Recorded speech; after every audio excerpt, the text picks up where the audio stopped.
Баршаңызға қайырлы күн достар. Бүгін сіздермен ерекше лайфхакпен бөлісетін боламын. Сковородканың артындағы майды оңай әрі үй жағдайында тез кетіруге болатынын көрсетемін. Ол үшін видеоны міндетті түрде соңына дейін қараңыздар. Ең алдымен ыдысымызға 4 ас қасық соданы қосамыз.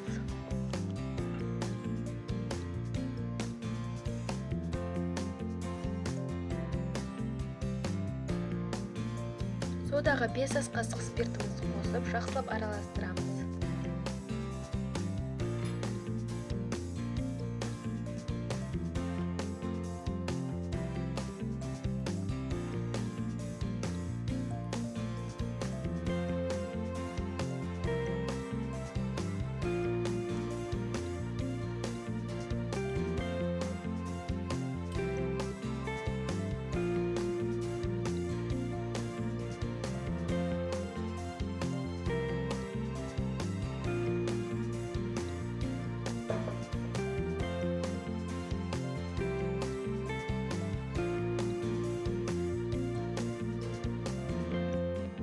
Дайын болған массамызды сковородканың үстіне біртіндеп жағып шығатын боламыз.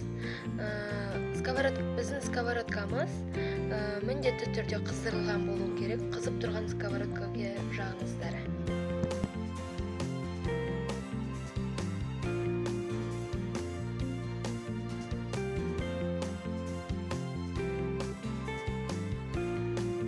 Міне осылай сковородкамыздың май жерлерінің бәріне жағып шығамыз.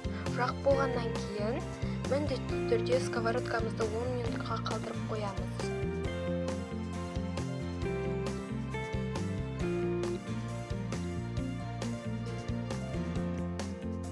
Міне бізде 10 минут өткеннен кейін сковородканың май жерлерінің бәрін осылай губкамен қырып шығу керек.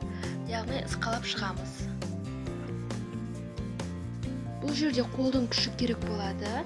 Яғни май жерлерінің бәрін ысқалап шығасыздар губкамен. Ысқалап болған соң міндетті түрде сумен шайып жібересіздер.